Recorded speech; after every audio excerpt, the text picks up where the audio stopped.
And I had 5 tech partners that were there. And partnerships is something that comes up time and time again for agencies, trying to figure out, like, how do I leverage my partnerships better? How do I use that as a legitimate lead channel? Like, what are the do's and don'ts? I think a lot of agencies expect to build a partnership, and then all of a sudden you have like a load of leads coming in, and that's just not the reality of the situation, and agencies get really disheartened. So this community of agencies for the Roundtable, international community, lots of people, 200 or 300 people that have signed up to this over the last couple of years. And lead generation and partnerships is a topic that comes up all the time. So for those who don't know Debbie, I know Debbie. For those who don't know Debbie, I feel like you should, because she's been in the partnership world for a while. And then Debbie said it was a good idea to bring Carolina, because they work closely together. I don't need to do introductions, because you can do that. You're fabulous enough to do that for yourselves. But I thought it made sense to bring you both in to talk about partnerships for agencies and how, as agencies, we can better leverage them. That's me done. I've done my work. Do great work, Rachel, always. Thank you so much for having us today, and thank you all for joining. Super excited to be talking with you. When Rachel asked me to talk about the power of partnerships for e-commerce agencies, I thought it would be really nice to hear from the perspective of an agency, a la Carolina and Tomorrow, and the perspective of someone who's worked in SaaS, which is myself. So I've spent the last 6 years working in SaaS, done sales and partnerships, and I'm now the CEO and co-founder of SaaSback, and we're SaaS Buying Insights community. You're going to hear that word a lot today, SaaS. I'm not very sassy, so don't expect that, but Rachel will probably help me with some really funny quips along the way, right, Rachel? Excellent. So at the end of this, we've saved a ton of time to do Q&A, but feel free to pop in any questions you have in chat at any point in time, but we'll get to everything in Q&A at the end. And with that, I will pass it to Carolina to kick things off and introduce herself as well. Awesome. Thanks, Debbie, and thanks, Rachel, for having me here as well today. I'm super excited to be joining everyone and to be able to speak about building a partnership program from the agency perspective. So my name's Carolina. I lead marketing and partnerships at Tomorrow, a Shopify Plus agency focused on design development for enterprise brands. I have over 6 years experience now working in e-commerce agencies, and have gotten to wear a couple of different hats, sort of coming up through customer success, delivery, sales, but now really being primarily focused on marketing and partnerships. So throughout that experience, I've had the opportunity to build a couple of different partner programs from the ground up. So I'm excited to share some of the learnings along the way, and some of those successes and failures that I've seen in when you're kind of kicking off a partner program for the first time as an agency. And as mentioned, Debbie and myself, we've known each other for a couple of years now. Again, as Debbie being a staple in the partner ecosystem, we've had the opportunity to work together as partners across a couple of different companies. Which brings us to our next point, which I have to give credit to Rachel for this great analogy, that building a partnership is really like building a long-term relationship where, you're seeking a marriage, like a lifelong blissful marriage, and not just a one-night stand. So I guess really emphasizing that partnerships take time, they take that common ground, and they take mutual effort. So it's not just about sales and referrals and, trying to close those deals as quickly as possible. And we're going to get into why sort of throughout this presentation. Lovely. Yeah. And so through this presentation, we're going to cover the why, the who, and the what of partnerships. And again, my hope is that by giving you the perspective of how a SaaS company is thinking about it, you understand what leverage points you have and what you can bring to the table as an agency. So this isn't going to come as a surprise. The biggest reason a SaaS company builds a partnership program is because they want to grow, right? And so they're looking for that new business, the sales and referrals. And that is the thing that takes the longest to come. But that is when you as an agency have the highest point of leverage. I was talking with an agency yesterday who said, if a customer is chatting with me about a tool that I'm not partnered with, I reach out to that tool right away. And I was super impressed because on the SaaS side, if an agency reaches out, especially when they have a referral, they shoot up to the top of my list instantly. And these are really great opportunities for you to reach out to those tools, create a partnership, and move from that, because the sales and referrals piece of it usually comes last and it's harder to come by. The next thing that's of value is some intel, right? So you as an agency know so much about a brand that we as a SaaS company are not going to know. And so any sort of competitive advantage you can give us by giving us information about the account, the players, that's always really valuable and something I really appreciated from partners. And this last piece is more of a power to you. I always say that when you meet L'Oreal, you've met L'Oreal. When you meet with their agency, you've met with the other 30 brands that that agency represents and works with. And so we believe from a SaaS perspective that you have the ability to help us reach more people, so increase our awareness. And that's a point to keep on your side for leverage when having these conversations with SaaS platforms. And so I guess like, why build a partner program as an agency? I mean, yeah, first and foremost, I think partnerships are a great channel to leverage to grow your business, obviously through those additional channels. And I think like, yes, first and foremost, referrals are really going to be top of mind for most of us. And I definitely think they should be a goal. But again, this is the area that's going to likely take the most time. But I think I'd also say don't underestimate the other benefits to like leaning into partnerships, like whether it's co-marketing activities. So, even like join blog posts, join like webinars, other in-person events, et cetera, like with your partners to help drive really that top of funnel sales activity, which again is valuable. It can obviously turn into new business over time as well. And then I think, like separate from that sales and marketing activity, you can really utilize your partners, I think, to help in other areas of your business. So whether it's like opening other channels for support, like for your clients and delivery teams and sort of working with those partners, or like even gaining access to like new or custom features and potentially kind of tapping into their tech teams as well. And then through that also like product roadmap insights. And I think especially if you build a really close relationship with a partner over time, you can potentially even help to like drive that product roadmap, especially if you're working with them across like a large portfolio of clients too. And then referral attribution. So I think this is something that you can ultimately potentially use as like an additional revenue stream for your business, or you can also potentially leverage like partner discounts for your clients to kind of help them close like their contracts with your partners as well too.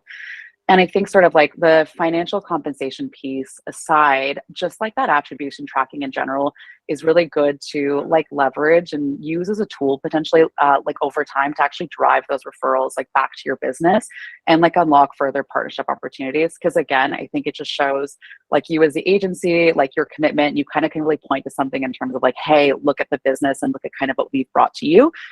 I scratch your back now. How do you scratch mine? Yes, and so we'll dive into the who, and just want to get a sense of who in the audience has a partner person dedicated to partnerships and active partner programs. If you don't mind just dropping it in the chat, just so we have an idea as we go through. So in terms of the who, this is the process that I go through and what I think about when I'm building a partner program from scratch. What I'm going to do, the first thing is look at who is actively reaching out. Going back to that point of hearing from a customer or anyone who's asking about a specific platform, if you're reaching out to a SaaS company at that point, you shoot up to the top of the list. Or if you're actively reaching out and coming in inbound, you obviously get more attention because it feels like you've discovered a mutual value point for us, and that's why you are reaching out. So the next thing I'm going to do after I've addressed anyone that's reaching out inbound is I'm going to pull up a list of all the agencies, depending on what our tech platform supports. If we're tech agnostic, I'll look across the board. But if, say, we're Shopify specific, I'll pull a list of all the Shopify agencies and I'll tier it. The first tier that I'll look at is who do I or my team have relationships with? Because those are the people that are going to respond the most to me and that are going to be most interested in growing together. And then I'm going to look at, after that, who has our ideal customer as a client. And I think this part is where those, logos on your website come in really handy. Any social posts on LinkedIn you're doing about your customer, we see that, and that gives us an idea of what agency to partner with. And something that is embedded into this concept that isn't specifically outlined is when an agency offers services with your platform. So I'll give an example. When I worked for a contact center technology, I would closely partner with BPOs or call centers because they needed a technology to deliver the service. So I'd look at who else is a natural partner, with the entire goal being, who am I going to have mutual value with, right? Going back to that long-term relationship, it's a lot of give and take. So who's going to benefit as much from knowing me as I am from knowing them? And so, yeah, I guess who should you be looking at partnering with as an agency? So, I mean, I think it's also fairly similar to what Debbie was just speaking to as well, in that like really taking a look at and like prioritizing who are going to be like those strategic and natural fits. I think like throughout our experience, we've all seen agencies, I think when first starting out a partner program, potentially cast just like way too wide of a net and try and work, with like hundreds of partners when they first get started with. But like, if you don't have like the time or resources to actually kind of dedicate to building a successful partnership, it's not really going to like help your business overall. So I think like a really easy place to start is to actually look at like, what are the vendors that you're already working with or who your clients are working with. I think it'd be a great starting point in terms of like, yeah, who do your clients actually like working with? Who are they finding success with? I think that really demonstrates just like a natural fit to your business as well. Second to that, I think also like, yeah, looking at who are the like leaders in the space. So, whether you're looking for like a loyalty platform, personalization, or SMS, but also I think in that, who is actually like the leader of the space for your ICP and the type of clients you're working with. So I think, for example, if you're primarily working with SMB brands, maybe looking at a partner who's like a leader in the space, but they primarily work with just like super enterprise brands, that's probably not going to be the best fit, at least at that time. And it's probably not going to add the most value to like you or your clients.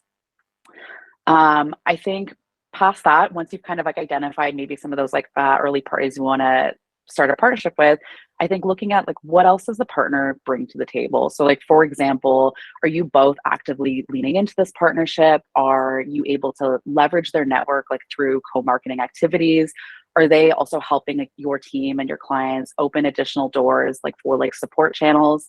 Yeah, and I think ultimately like finding a way to kind of kick off that mutual, or like finding that mutual ROI, I guess, in kicking off a new partnership that is obviously second to sales and referrals. Yeah, and then I think also in both looking at other SaaS companies or potentially other agencies, I think taking a minute to really think about and identify like, what is it that you as an agency do best, and what are the potential gaps that can be filled through other vendors or other partners. So like, let's say, for example, as an agency, you've built a custom app to support product bundling. It's like a super stellar app, and it's something that you are like being able to sell and recommend to all of your new and existing business. Works great. You probably won't find a lot of success in partnering with someone who also like works in product bundling. There's just not going to be much opportunity, let's say. But another example, like let's say email marketing services are super core to your business, but maybe you don't have a lot of in-house resources to support like back-end integrations. That could be like an interesting opportunity to maybe find like a non-competitive agency who works on those back-end integrations, but also maybe needs a place to refer clients looking for email marketing services, and can be a natural path to actually refer business back and forth with another agency that's non-competitive. Yeah, so I guess like looking at the who in summary, I think again, really taking the time to prioritize who are those most strategic and natural fits for your business. I think finding ways to like group and tier those partners in terms of like who's adding the most value to your business or who's the most important to your business is also, I think, really going to help with that prioritization, especially early on, but also long term. And I think ultimately like focusing on the partners who are really leaning back in and engaging in that partnership with you is going to be very helpful and important. Lovely. So if you are still with us at this point, you've probably heard us say that this thing takes time. On my end, on the SaaS side, from the point that I engage with an agency and receive a referral, it could be anywhere from 6 to 18 months. And that is a long, long time, right? And so what is core is really getting clear about what markers of success are going to be and defining that and really tracking it. And when Caroline and I started talking about this, we actually ended up bringing this slide together because we realized there was so much overlap, what matters to SaaS companies and what matters to agency companies. And the one thing we also agreed on is that the items that you see here on the screen that we've noted as markers of success and things that you can track are things we've seen work, but that doesn't mean they're the end all be all. There's a lot of opportunity to get really creative about how you can be supported in reaching the goals that you have as an agency, depending on what you're needing. As an example, you know, when you look at social post, right, that's just very bland. But maybe you have a customer case study coming out about some great results you've achieved for customer XYZ, and you want to get that a lot of visibility on LinkedIn. Leverage your partners for that, right? Track their ability to support you in that way as a measure of success as you're waiting for those sales referrals to come in. Yeah, and I think like reiterating what Debbie was just saying, and I'm bringing it back to our initial analogy of like long-term relationships. I think especially when getting started, it's kind of like, you know, going on a first date. You probably don't know this is the person you want to spend the rest of your life with, whether in romance or in business. So it's almost kind of like identifying someone's like love languages. So really like finding those like quick initial wins or kind of ways to like work together that are going to be mutually successful to really kick off that partnership prior to kind of getting more active in like the referral stream. So again, like Debbie was just saying too, this is going to be very specific to each business in terms of like what's going to be most valuable to your agency. But these are some of the examples that like we've commonly seen that can hopefully be helpful to get started with. So I think actually like probably second to referrals, I would say don't underestimate the importance of just and value of just introductions. So meaning that I guess like even if it doesn't go anywhere past an initial email or meeting and it doesn't necessarily become a qualified lead, I think there's a lot of value in kind of making the effort to make those introductions and just shows like a level of commitment to the partnership and is definitely like worth noting and tracking, but of course like waiting accordingly as well too. I mean, again, going back to those co-marketing activities, I think it's also a great thing to kind of like keep track and again, define like what is most valuable to your business. Like Debbie was saying, I think whether it's even just like showing some love back in social media, it can really help tap into each other's networks and expand that reach. Or even like going to like looking at co-hosted events. I think that's a great way to tap into each other's like client pools, prospect pools, and again, just bring some good exposure to your agency by actively participating in the ecosystem. But yeah, again, I think reiterating that this should all be tracked and weighted accordingly in terms of like what is bringing the most value. And I think through kind of actually tracking and be able to refer back to these things more quantitatively, it can kind of help like almost like tier your partners and seeing I think who is actually the most like engaging in the partnership, who is actually inviting you to participate, who is participating in your activities, and again kind of assign value accordingly.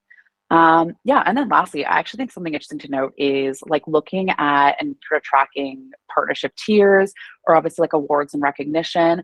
I think for the most part, partners who have this like tiering system from their end, it's you typically start at, let's say, like a select partner. It's just kind of like, great, we've signed a partner agreement.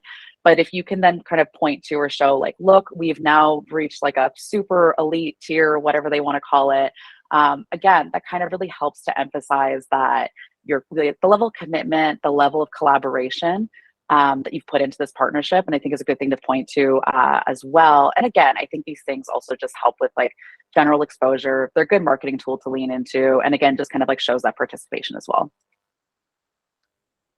Yeah, lovely. So back to tracking and defining these things, you know, like Carolina said, there are a lot of advantages to really tracking this, and we have something to leave behind with you that you can use to do this. And so I'm going to walk you through what is a sheet that is going to track two things. The first thing it's going to track is top of funnel activities, and then the second thing is referrals. And this is something that you can make a copy of and insert your own data and use to track these activities. But essentially the way that it works is you create a database. And in this database, you decide who your partners are going to be. Back to what Carolina mentioned, one of the things that I've noticed that's been so odd in my career is actually how few partners I work with and are productive. I find myself working with the same partners over and over again. So I think it is really important to remember that this isn't a numbers game, it's about the quality of the relationships.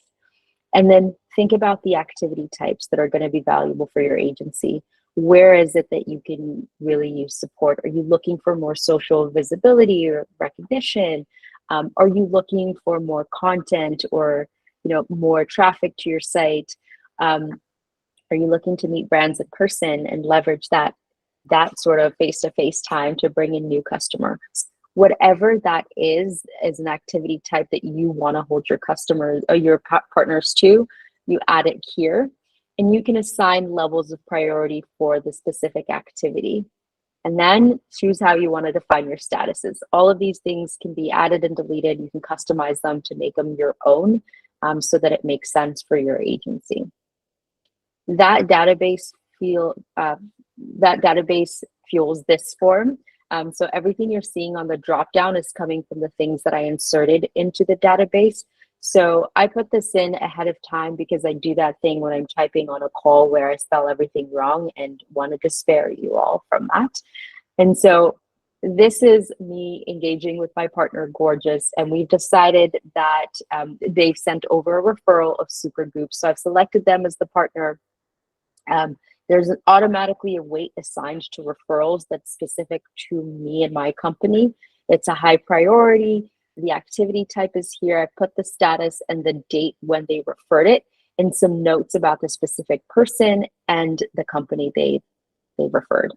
So once I do that, I'm going to submit that data and it's going to end up in two separate places. The first into this larger data report that looks at all of the different activities that I have with my partners across the ecosystem. And when their deadlines are, their statuses and all of that. And then back to Carolina's point of starting to understand what partners are really leaning in, it weights the activities per partner and shows you by value where partners stand, right? So I can see that tomorrow is really leaning in. And the reason that is we did an event in person together. And for me as an organization, that's weighted more than a referral. And so this is just a simple tool that we thought would be useful for you to start tracking and keeping track of all of the top of funnel activity you can do with your partners. The other is a referral tracker. This one's pretty straightforward, but it's just being able to track the referrals you're sending over. It seems very simple, but I was talking with another agency that shared that they've gotten elite status at one of the top platforms while being a very small agency. And it's not that they're doing the most work out of anyone else. It's just that other people aren't logging their referrals and aren't logging the accounts that they're managing. And those elite statuses give you access to different perks, such as, marketing dollars. But if you're not tracking that stuff, then you're not getting access to any of the things that are built into the program. And so we'll give you this presentation and you can have access to those links to use again and personalize. And so to the last point, if you're tracking these things, if you're working closely with your partners, it gives you the opportunities to ask for things. And going back to Carolina's example of a relationship, if we think about it that way, it's much like planning the date when you have an ask. I think the most important thing is to be able to come to the conversation super prepared, right? Say you want a partner to support you in an event. Spell out the opportunity for that partner. Talk about recent successes you've had with that same type of event or same type of structure. Make sure you have all the details ironed out. You've chosen the place, the budget, you're specific about your audience, and you have this talk track ready when you're making that ask. And if you have all of that data that we've talked about to substantiate the value to the partner, that's going to be a very successful conversation. it's very much like asking for, I think this is something Carolina said, like a raise, right? There's a talk track you go through when you are asking for a raise. I don't know if everyone has one, but mine typically goes, I love this company. I really want to stay. These are the goals that I have, and this is what I need in order to meet the goals. How can you help me get there? Right. And so sort of a similar preparation when you're going in with an ask from a tech partner. Awesome. So I guess obviously, we've gone over the who, the why, the what, and kind of kicking off a new partner program. And let's say if you don't already have your first partner hire, yeah, I think partnerships is still a relatively newish field in e-commerce. So I don't think it's necessarily always so obvious or so cut and dry on exactly like what this role is going to look like for your company. And again, obviously this varies, but I think some of the common traits we've seen be successful in like a partner focused role, we've got listed out. So I think first and foremost, existing relationships with SaaS companies in the ecosystem is obviously very valuable. I did want to note, though, I don't think this needs to explicitly come from a partnerships background. I think someone working in like sales or marketing or delivery or really any other type of role that has the opportunity to like regularly interface with SaaS companies and vendors is going to be very helpful when you're first building, because I guess like, you kind of have a Rolodex you get to tap into when first starting out, which is can be helpful. I think secondly, obviously, someone who is ultimately going to be very passionate about building and growing relationships. This ideally should be someone who is like a natural relationship builder. And again, I think this can be shown through different kinds of experience, but it's definitely going to be very, I think, like key to being successful in this type of role. And then also, I do think someone who has like a general knowledge of like an e-commerce project lifecycle that's going to be most applicable to your business. So let's say it's like whether just like understanding what actually goes into like a site build or migration or redesign, it's going to be helpful, I think, in when understanding like when to engage partners, how to best collaborate with partners, and even just kind of understanding the timing of referrals and recommendations. So I think especially if this person is obviously going to be tracking all the referrals and such, making sure they're kind of on top of it and being able to tap into the teams who are working with the vendors as well directly is going to be very helpful. Yeah. Lastly, I mean, something I like to hope Debbie and myself also fit into is ultimately someone who is going to be like personable and likable to most. Especially if this person is going to be kind of obviously the face of your company for all of your partners.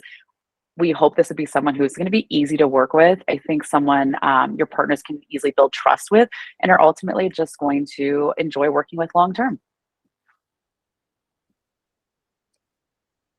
Lovely. And with that, we'd love to open it up for questions, feedback, just have a conversation. I saw there were there was at least one question in the chat that we can go over, but feel free to get off of mute and ask or drop more in the chat as well. Who wants to ask questions? I mean, this is a topic around partnerships, having somebody from the agency side that's doing it well, and then the partner side that sees a lot of partnerships. Is there anybody here who's actively, I think Nihar's just gone and he messaged me and said he had to jump on a call. I know that Russ, he does a really good job at leveraging his partnerships, but is there anybody else who's actively doing it or working towards it? Yeah, we've made it an initiative for the year. We actually assigned someone the role of, partner development. That's me. Yeah, that's Eileen. So yeah, it's something that we've noticed we could do a much better job of, and we're going to start by asking our partners how we can help them, and kind of go from there. We're also building case studies highlighting some of the value propositions of our partners, and then we can kind of co-publish those. And then we're probably going to try to do some events, either virtual or in real flesh and blood events this year too, maybe one or two with partners. We're making sure we're going to partner. We're going to present to all of those partners on their team, people on their team, to make sure they understand what we do. Right. Questions? Sorry. Oh, no, I was going to say, maybe Carolina, you can take this question for Eileen. She wanted to know best ways to identify partners and suss out the good ones. And Eileen, do you want to come on the line and maybe ask the question? Yep, that's been me who I just commented a moment ago. I work with Matt, and I'm the person I've been here a long time, but I'm going to start working more on the partnerships and building the partnerships. So finding the right people, like I could go online and find 100 different companies that seems like they would be a good partner for a particular need. But I guess, it'll take months to figure out which one is the right fit. And if we work well together and if they provide what our clients need. So if you have any tips on how best to identify the ones that are going to work well for us and vice versa, please share. For sure. Yeah, no, definitely. I mean, I think it's there's definitely not like a one size fits all process, but I do think like I think I was saying before too, like identifying if your client's already working with any partners, or I think especially like let's say if like you have a gap that you're looking to fill like through partnerships like for a specific area. I mean, yeah, like necessarily it's just because someone is like a leader in the space doesn't necessarily they're going to be the best fit for you. I do think like actively reaching out. And I think like you guys were actually just speaking to with what you're planning on doing with partners too, with like kind of asking like what you can do and kind of showing that mutual value. I think like through like those joint case studies and stuff, I think that's awesome to get started with. But I think obviously prior to that, I think you can kind of figure out honestly, sometimes it's a bit just like catching a bit of a vibe with someone. Like, are they actually engaged in the conversation with you?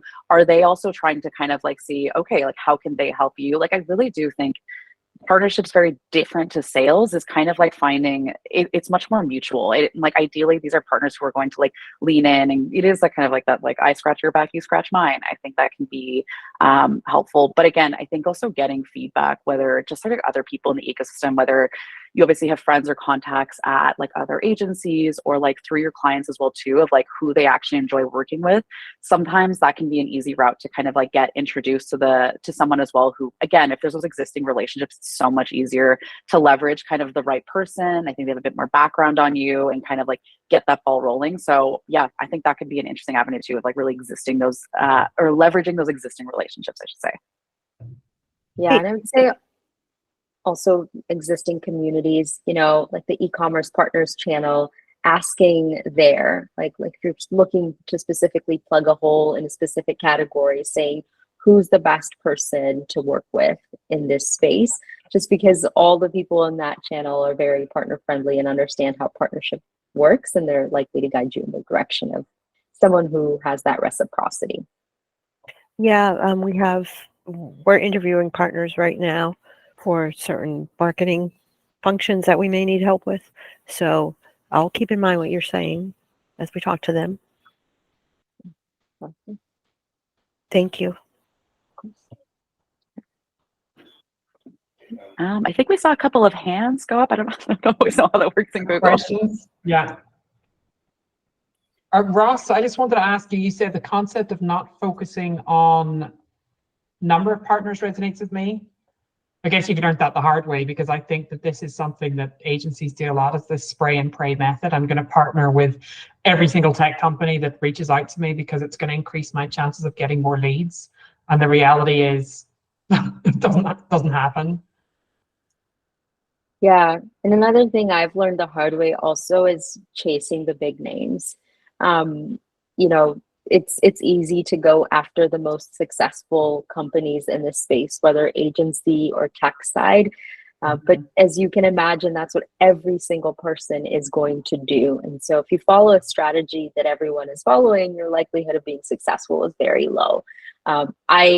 I've learned that the easiest way to get to those hard to reach agencies are waiting for that moment of leverage. I think the opportunity can be applied to SaaS companies as well. When you have something that is a particular fit for them, whether that's a referral or an event, right? Saying this type of event, I feel like is something you shouldn't miss out on. Waiting for the point of leverage to access the biggest companies. And in the meantime, just trying to figure out who is thinking about partnerships the same way you are. I love that, Eileen, you and team are coming in and saying, what can I do to help? Find the people who are also asking that question, because what you will discover is that there are some people that are not going to do that. They're going to think about, how can you help me? And in order for a relationship to really work, this idea of give and take has to exist.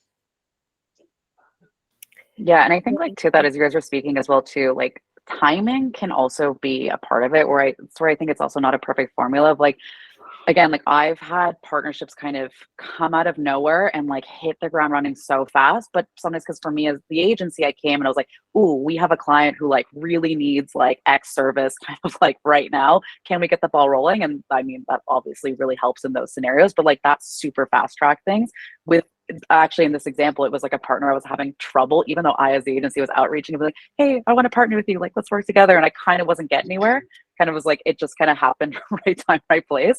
And then now they've actually become a very close partner. We have like a great partner manager there. So like, again, sometimes it's like it's a bit of that timing as well. Thank you. The other thing is that we have over the past few years with the partners that it's relevant for, get certified if they have certifications that they require. So that helps us, that makes us what's the word, shows that we're valid and serious. I don't want to sound like a partner basher here because I'm not, but certifications aren't worth shit if the agency doesn't know how to sell the technology. So a lot of tech partners that I speak to, they're just like, we'll get our certification. And when you're a certified partner, then we can talk about doing business together. And I'm just like, absolutely not. I think that's the wrong way around.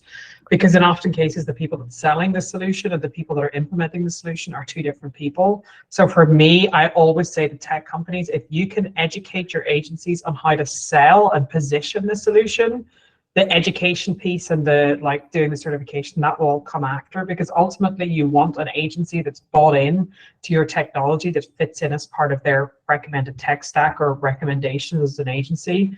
If an agency can't do it, they can't sell it, it is a waste of time.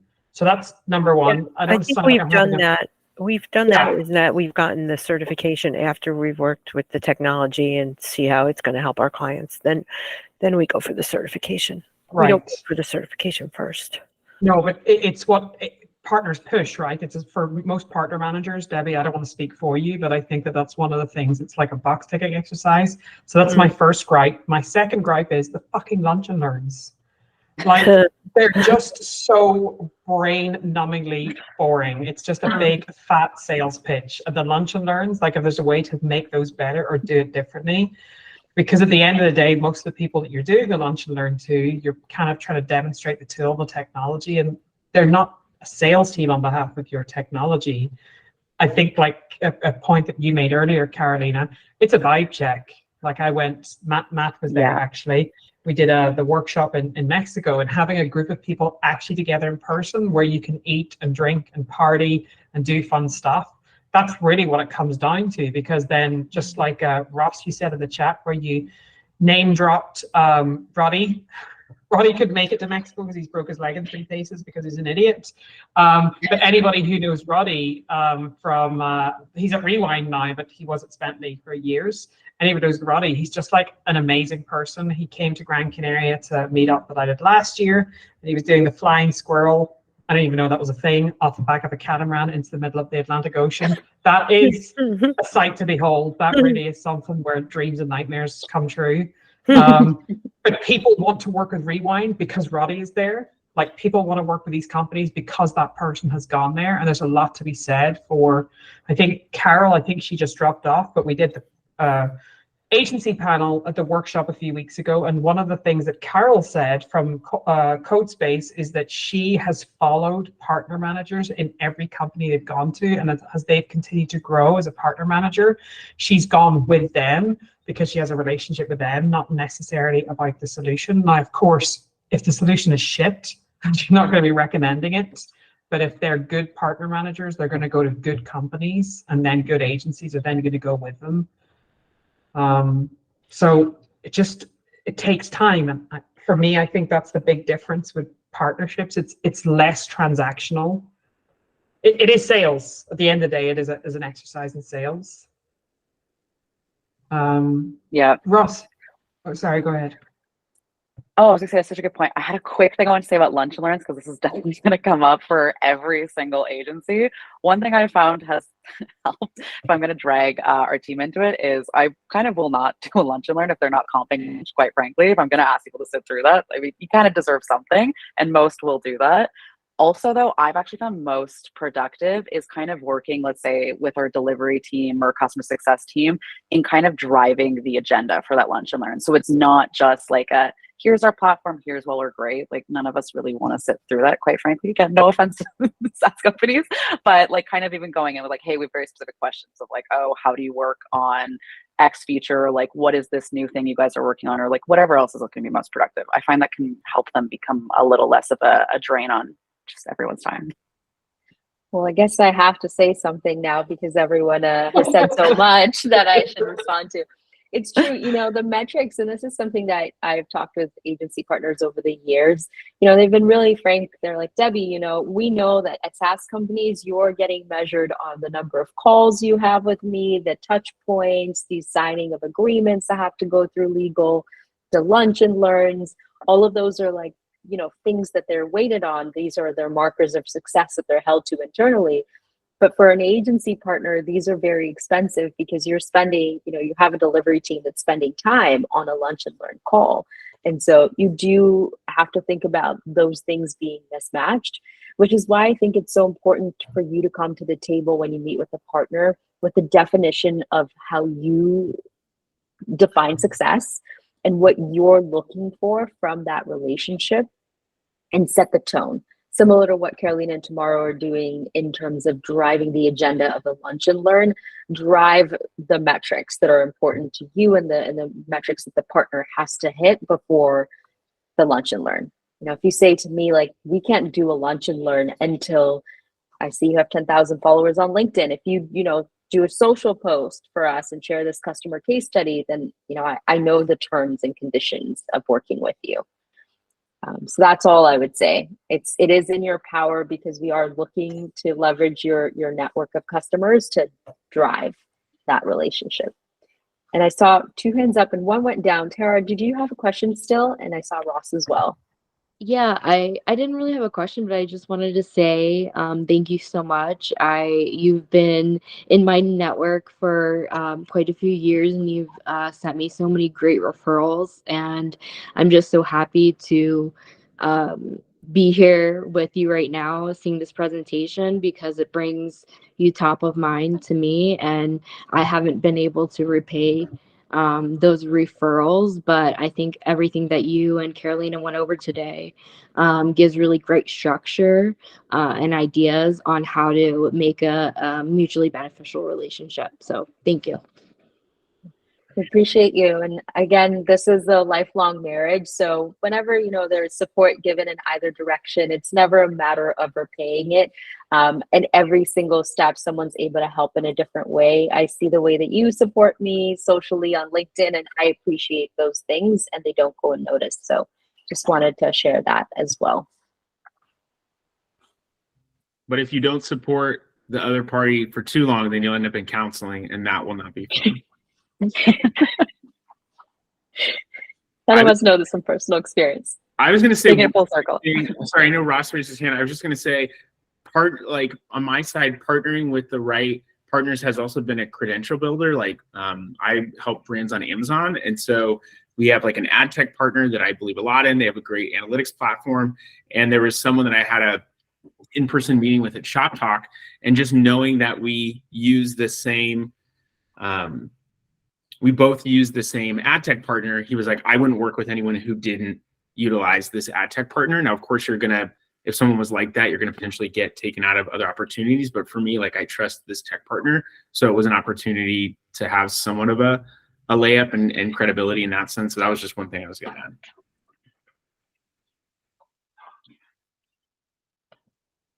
Ross, I don't know if you're on a silent retreat or you're only communicating in text these days. He said he can't unmute himself. Why? What sort of sorcery is this? But you have your hand up, or is that just for jokes? Oh, no. He did say he can't unmute himself. That's huge. But Matthew, the point that you made about perceived value on the tech and agency side and recognizing where you fall is super, super important. Going back to not chasing those really big names and partners and just looking for someone who can deliver mutual value. I found my Here he voice. goes. Well, hey, here he goes. It's not like Ross to be quiet on a call. Yeah. Sorry, guys. I was pushing the wrong button. Sorry. Hi, everyone. It's been a long time since I've been in one of these. I actually just had a question, and I did join late, so apologies if this was asked in some way, shape, or form. With all the acquisitions going on, like using Rewind as well, not Rewind so much, but Spently as an example, where they were acquired by Fantastic, and then Shop Circle have bought a whole lot of apps. I don't know what to call these companies, but they're like aggregators almost, where they're buying this tech and using it. Like, is that quite ubiquitous in the industry at the moment? Like, what is your advice in terms of, should we as agencies be targeting the startups before they get acquired?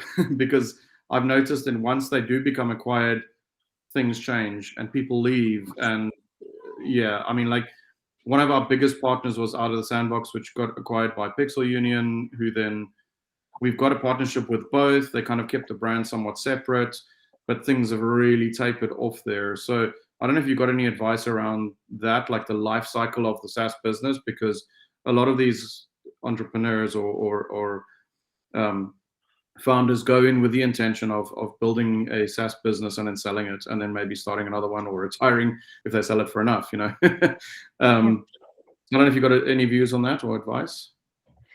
Yeah, and I think, Rachel, this is something that I've seen you post about on LinkedIn, not even just the acquisition, but the turnover and partnership teams. And I actually think this is why it's so instrumental to track, not to be a broken record player. But Shop Circle is a fantastic example, right? They have, I don't know exactly how many apps they have right now. Like 8 or 10. Right, 8 or 10. Imagine just being able to come to the table, because they also have a partnership program at large that focuses on all of the apps, to their partner manager, whoever's heading up partnerships there, with the evidence of all the work that you've done with maybe 1 or 2 or 3 of the apps. Having something documented makes, gives you the guarantee that it succeeds beyond just that one person you have a relationship with, right? Because if Carolina was at a SaaS company and she moves on to another one, we'll continue our relationship, but you want to pick up at a strong point with whoever takes her place. And just being able to ship that evidence is critical in my perspective. I don't know if you have any thoughts, Carolina, there.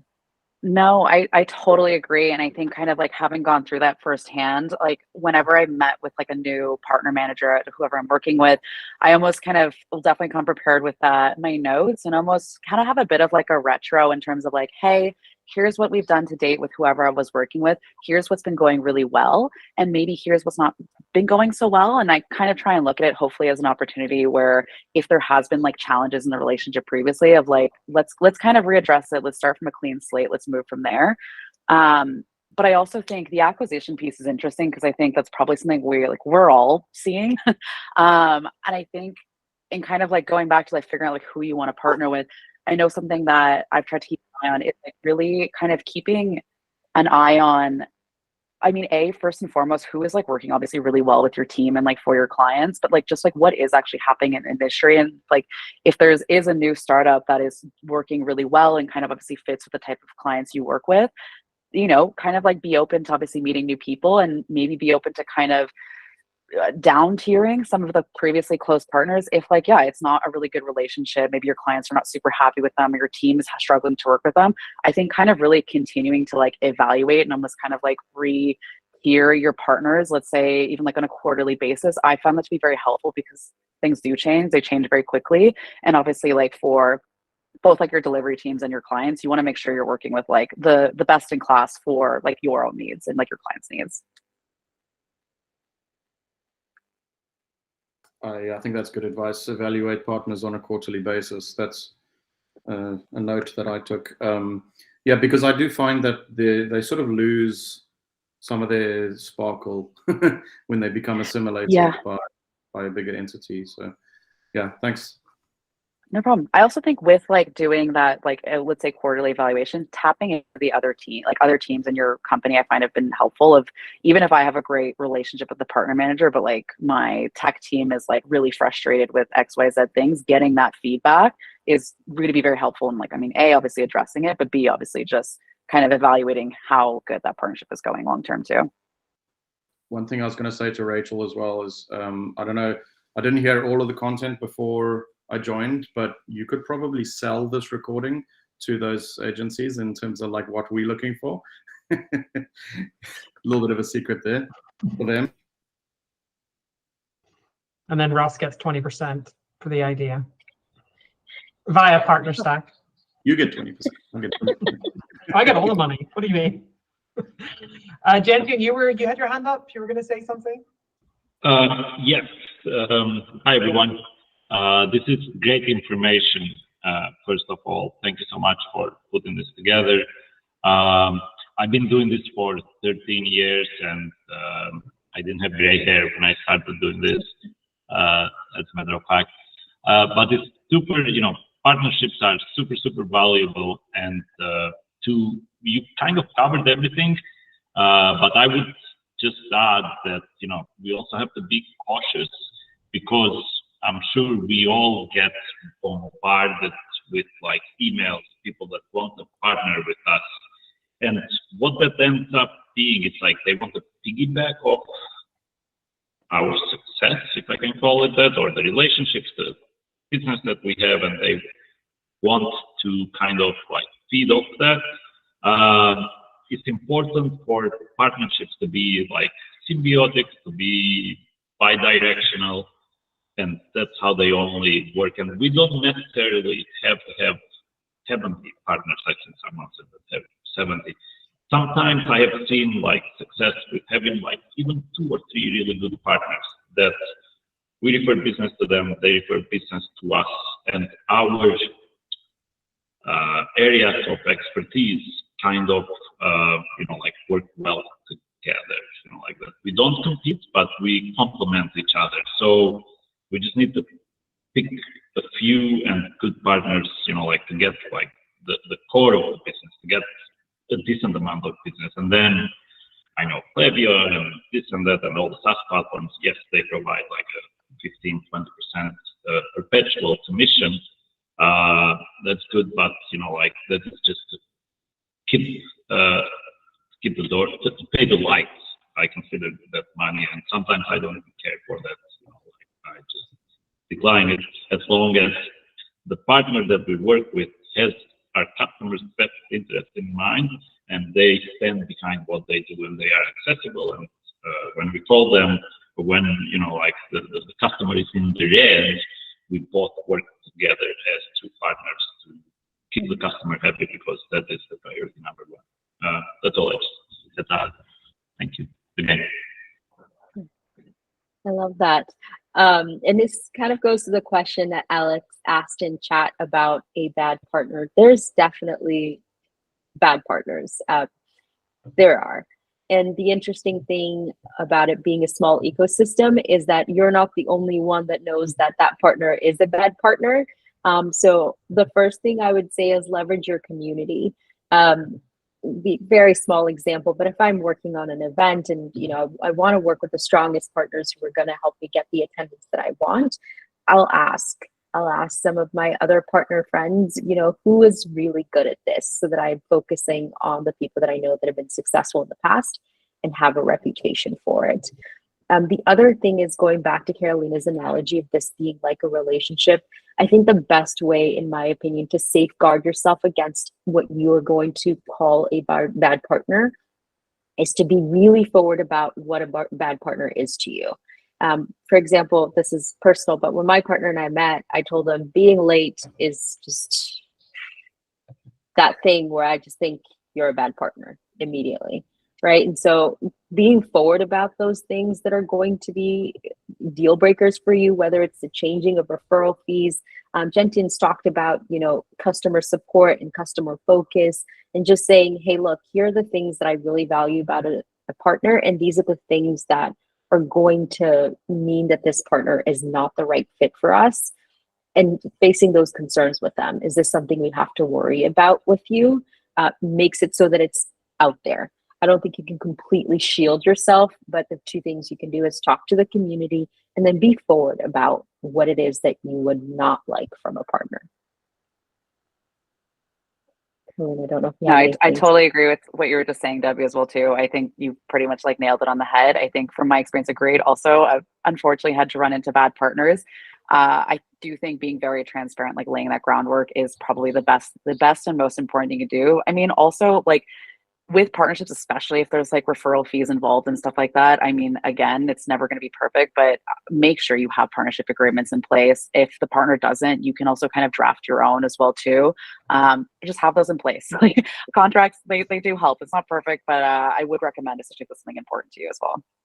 And again, leveraging your community. I've definitely asked other friends at other agencies, or I will reach out to like my closest SaaS partners, like, hey, do you know about X company? What are your thoughts? What have you heard? Again, because it's not the biggest network. If someone is going to be a terrible partner, it's going to get around, unfortunately. So, yeah. I feel like, Amy, you've had your hand up for about 4 hours, so I wanted to give you a chance to jump in. Right, thank you, Rachel. Thank you, everyone. So I wanted to ask, how many partners are too many partners? Ooh, Depends on good your question. agency, really, right? Because if you're a full stack agency, then you're going to have more partners than others. I don't know.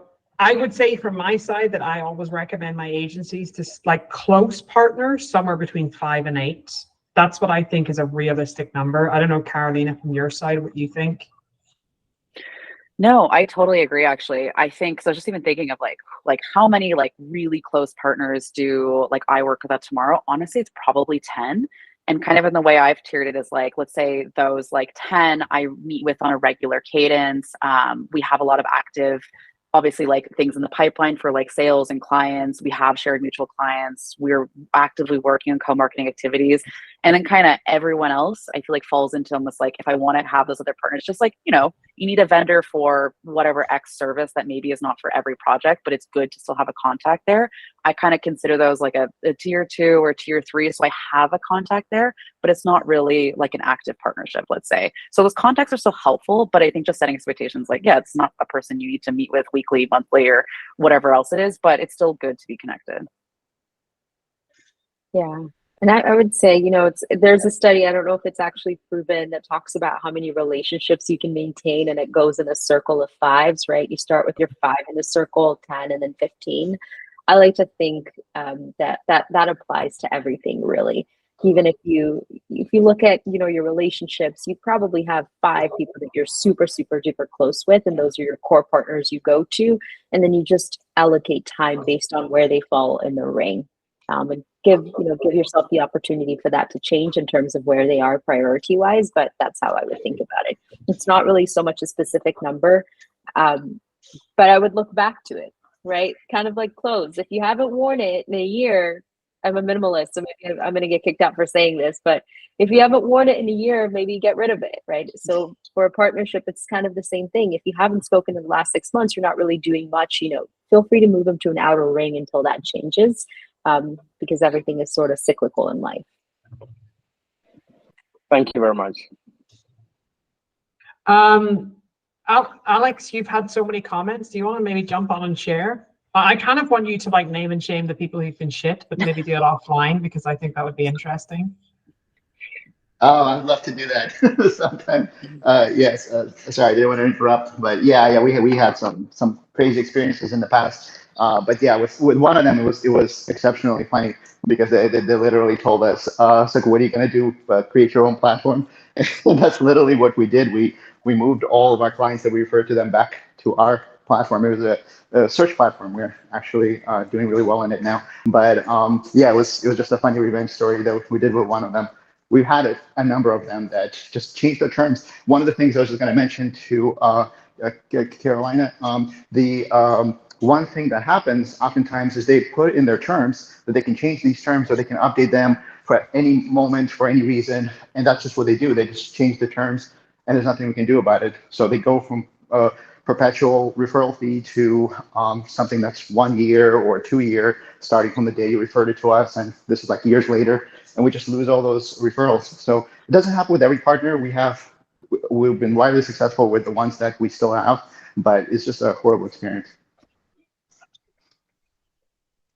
Yeah, no, that's horrendous if you had to gone through that, but I'm glad it sounds like it's kind of worked out in your favor, maybe long term. But like, yeah, I think these are things that people probably should be talking about, because it's yeah, that's not great. And also worth noting in those kind of contracts, I know that is one I've actually seen that's a really good point. I know we've gone back and forth in redlining of like, there's sometimes weird things about they kind of put it almost like a bit of like a non-compete. It's the wrong word. I don't do legal speak, but of like, you can't ever say anything that's like negative about their platform, which like for us, at least, like we're pretty much platform agnostic, like off of Shopify, like for any other vendors. So no, if we prefer one platform over another, or we think it's just a better fit for the project, we also like need to be able to comfortably feel we can say that without fear of like whatever sort of retribution. So it's like, I think like, yeah, kind of actually going through those red lines is pretty important. At the end of the day, it's about the best recommendation for the client. So if a client comes in being like, this is my tech stack and I'm moving over to X platform with this tech stack, I mean, you're hardly going to turn around and be like, get behind me, Satan. I'm not going to deal with you. This is not it's just not going to happen. So, and another thing as well, I would say when it comes to partnerships on the tech side, I feel like this is settling down now because of what the industry has gone through. But last year became, from my side, it came really catty. There was a lot of tech partners, which had never happened before, where I had tech partners saying to me, if you're going to do this event, this person can't come.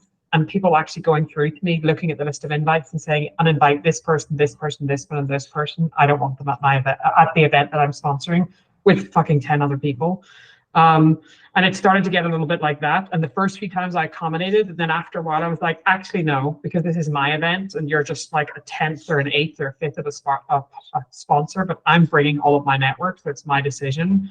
And I also find, in addition to that, a lot of tech partners were publicly bashing and naming and shaming and calling out other companies and bad-mouthing them. And one of the things that I say to partners when that happens is like, don't forget that you're speaking to people that have relationships. So imagine Ross is in love with Roddy with the Rewind. And imagine me and Roddy didn't get on super well, and I was here slagging off Roddy to Ross. Ross is then going to turn around and be like, okay, she's a bit of a bitch. She doesn't really know Roddy. Roddy's a super good guy. And that's basically what happened. And that gets around. And that was happening where you had a couple of rival tech partners where they're bad-mouthing each other and selling against each other and talking each other down, and not realizing that some of these agencies have actually built real relationships with the people at the tech companies. If you're slagging off X company, you're actually slagging off Debbie. It's not the company you're slagging off, but you're personally slagging off that person that I'm a friend with. And agencies were coming to me and be like, yeah, I'm not working with them because that guy's an asshole. He said that, she's a horrible person. I shouldn't. So that kind of happened a little bit last year. Was the first year where I really saw it at scale, and it felt like that was kind of across the board and people were so competitive. But I guess in hindsight, there was a lot of pressure on numbers and people were going for dirty tactics. And then the industry kind of burst a little bit with all of the thousands and thousands of layoffs. And it feels like it was a bit of a reality check for some people that these are real people that you're dealing with. And, it's all good and well to have competing technologies, but it's not about selling against one person or the other. There are just some shit people in the industry that are super transactional and not great to partner with. And there are some tech companies, I won't name any names, but there are some tech companies that do a horrible job of hiring partner people. They just hire the least appropriate people for partnerships. And you get on a call and you're just like, oh, this is going to be painful. I cannot talk to this person for 30 minutes. This is horrible. But generally speaking, it's a good industry. People are very friendly. It's a small industry. A lot of people know each other. Ross, you're over in South Africa. Roddy is in Canada. I'm here in Gran Canaria. We're like totally in different parts of the world, but we're all very connected. It's a really small world, so it's just important to be mindful of that. Anyway, that's my rants over. There was just a couple of rants that I had around partnerships. The bottom line is partnerships is a fundamental part of your revenue strategy and your lead generation when it comes to sales for an agency. Outbound is 1 to 3%, inbound is 20 to 25%, and partnerships is 40 to 60%. So if you want to go where the numbers are, and if you're a gambling or a betting person, then you're going to go with partnerships because that's going to be the biggest opportunity of success. But it takes time. So you have to be willing to put in the work. So anyway, I wanted to say a big massive, let me just do the love heart. Here we go. A big massive, one each. I don't want anybody to get jealous. A big massive thank you to Debbie and Caroline. I really appreciate you sharing. Absolutely. Thank you for having us. This was awesome. We would, love to continue the conversation. Ping us and ask us any questions you have. And if we can support, let us know in any way. Yeah. Perfect. And what I'm going to do is I'm going to send a follow-up email once the recording is uploaded, and I will add slides and your LinkedIn profile so you can boost your followers at the same time. Don't post very often, but yeah. Yes. Oh, thanks, Rachel. Thanks, Debbie. Thanks, everyone, for joining. Yeah, absolutely. Feel free to reach out if there's any questions or anything else we can help out with. But yeah, super glad I was able to join everyone today as well. Lovely. Thanks, Amel. Thanks, guys. Ciao. Thank you, guys. Bye.